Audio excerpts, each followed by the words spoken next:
നമസ്കാരം. ഇന്നത്തെ നമ്മുടെ ടോപ്പിക്ക് ദൈവമുണ്ടോ അതോ മനുഷ്യന്റെ ഒരു സങ്കല്പം മാത്രമാണോ? മനുഷ്യ ചരിത്രം ആരംഭിച്ചത് മുതൽ വളരെയധികം സ്വാധീനിക്കപ്പെട്ട ഒരു ചോദ്യമാണിത്. എന്നാൽ ഈ ലോകത്തിലെ എല്ലാ ജനങ്ങളെയും കൺവിൻസ് ചെയ്യാൻ പറ്റുന്ന ഒരു ഉത്തരം ഇന്നേ വരെ ഇതിന് ലഭിച്ചിട്ടില്ല. ഒരാൾക്ക് തന്റെ ഭയത്തിലും പ്രതിസന്ധിയിലും ആശ്വാസമേകുന്ന ഒരു വെളിച്ചമാണ് ദൈവമെങ്കിൽ മറ്റൊരാൾക്ക് ഒരു തെളിവുമില്ലാത്ത അന്ധവിശ്വാസം മാത്രമാണ് ദൈവം. ഈ രണ്ട് ചിന്തകൾ എങ്ങനെ ലോകത്തെ സ്വാധീനിച്ചു? ശരിക്കും ജയിക്കുന്നത് വിശ്വാസിയാണോ യുക്തിവാദിയാണോ? അർദ്ധരാത്രിയിൽ വീശിയടിക്കുന്ന ആ കൊടുങ്കാറ്റിൽ സ്വന്തം ജീവൻ നിലനിർത്താനായി നിലവിളിച്ച ആ യുക്തിവാദിയുടെ ചുണ്ടിൽ ആരുടെ പേരാണ് വന്നത്? ശാസ്ത്രത്തിന്റെയോ ദൈവത്തിന്റെയോ? നമുക്ക് നോക്കാം. Welcome to SVD explain.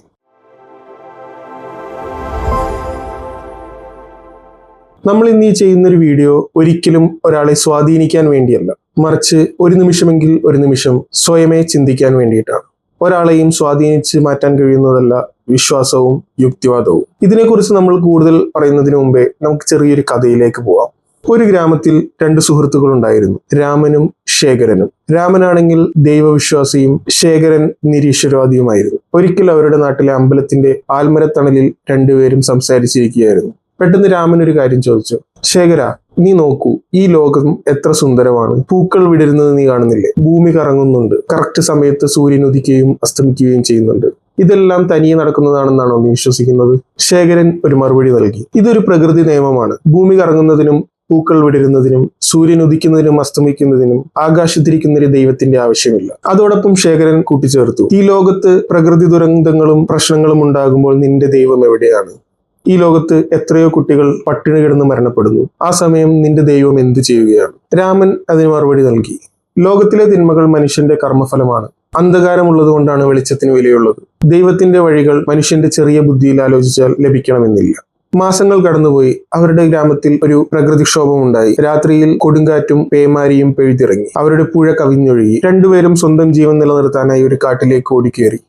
മിന്നലിന്റെ വെളിച്ചത്തിലായിരുന്നു അവർ വഴികൾ കണ്ടുപിടിച്ചത്. പെട്ടെന്ന് തന്നെ ശേഖരൻ ഒരു കുഴിയിലേക്ക് മറിഞ്ഞു വീണു. കിട്ടിയൊരു മരത്തിന്റെ വേരിൽ പിടിച്ചു നിന്ന് അവൻ നിലവിളിച്ചു, രാമ, എന്നെ രക്ഷിക്കൂ. രാമൻ പെട്ടെന്ന് തന്നെ ഓടി വന്നു. അവൻ താഴോട്ട് നോക്കുമ്പോൾ വലിയൊരു കുഴിയും കുത്തിയൊലിച്ചൊഴുങ്ങുന്ന വെള്ളവും. രാമൻ അങ്ങോട്ടും ഇങ്ങോട്ടും തിരിഞ്ഞ് പെട്ടെന്ന് കിട്ടിയ ഒരു മരത്തിന്റെ വള്ളി എടുത്ത് ശേഖരൻ ഇട്ട് കൊടുത്തു. എന്നാൽ പെട്ടെന്ന് ശേഖരനൊരു സംശയം.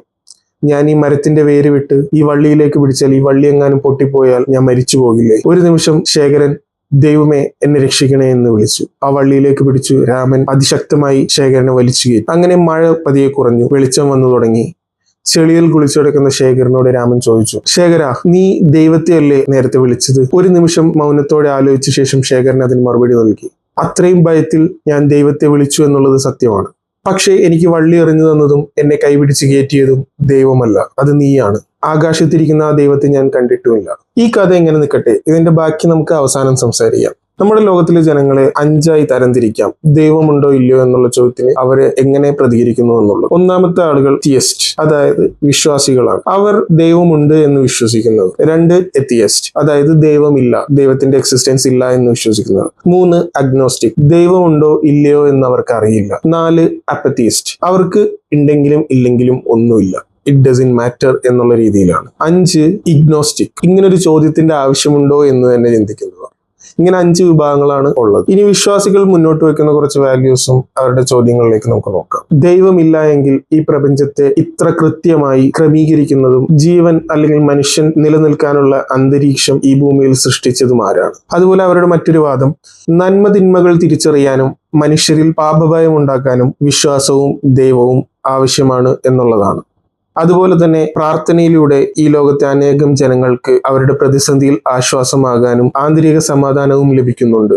പിന്നീട് അവർ പറയുന്നൊരു വാദം, ശാസ്ത്രത്തിന് ഇന്നും പരിമിതികളുണ്ട്, ഇന്നും അജ്ഞാതമായ കുറെ അറിവുകളുണ്ട്, അവരുടെ അറിവുകൾക്കപ്പുറമാണ് ദൈവികത എന്ന സത്യം. ഇനി ഇതിനെ ഇപ്പുറത്ത് യുക്തിവാദികളുടെ ഒരു വാദം എങ്ങനെയാണെന്ന് നോക്കിയാൽ, ബിഗ് ബാങ് വഴിയും കോടിക്കണക്കിന് വർഷങ്ങളുടെ പരിണാമവും മൂലമാണ് ഇന്നുള്ള ഭൂമി ഉണ്ടായത് എന്നും അറിയാത്ത കാര്യങ്ങളുടെ പിന്നിൽ ദൈവമുണ്ടെന്നുള്ളത് അജ്ഞത മറയ്ക്കാനുള്ള ഒരു വാദവും മാത്രമാണ് എന്നുള്ളതാണ് അവർ പറയുന്നത്. അതുപോലെ ധാർമ്മികത ഉണ്ടാകുന്നത് ദൈവഭയത്തിൽ നിന്നല്ല, മനുഷ്യന്റെ സാമൂഹിക ജീവിതത്തിൽ നിന്നും പരസ്പര സഹകരണത്തിൽ നിന്നുമാണ് ഉണ്ടായത്. മതം ഉള്ളതുകൊണ്ട് ഒട്ടേറെ യുദ്ധങ്ങൾ ഉണ്ടായിട്ടുണ്ട് എന്നുള്ളതാണ് അവർ.